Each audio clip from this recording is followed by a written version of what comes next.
Ian Blackford has been told to get the UK moving again by Boris Johnson during a fierce House of Commons clash. The Prime Minister and the SNP's leader in Westminster clashed over the UK government's support measures for the Christmas period. Mr. Johnson told Parliament during Prime Minister's questions that government has not abandoned anyone during the pandemic. Mr. Blackford said, "I have to say, I do this with regret, that's simply isn't good enough. These people need help and I am asking the Prime Minister to think very carefully about this. This has been an abject failure by this UK government and the Prime Minister has been missing in action. The government has U-turned on almost everything else, so why can't the Prime Minister and the Chancellor change their minds on their support for these 3 million people?" He added, "Will the Prime Minister commit today to a meeting and working with excluded UK on a meaningful package of support, or is the Prime Minister simply going to abandon these people 3 weeks before Christmas?"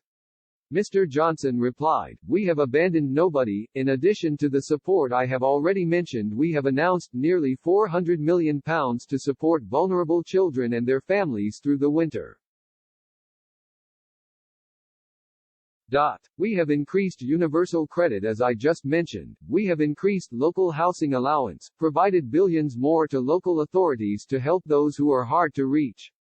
I may say that the best way to help the self-employed, the economy and this whole country is to get us moving again with the package of measures that the House voted for last night. To allow retail to start up again, to allow businesses to start up again." He continued, "The gentleman for the SNP said it was shameful. We on this side of the House do not think retail is shameful. We want businesses to open up again, and that is the nature of the package that was voted for last night. It is a great shame that the right honourable gentleman opposite me could not bring himself to support it."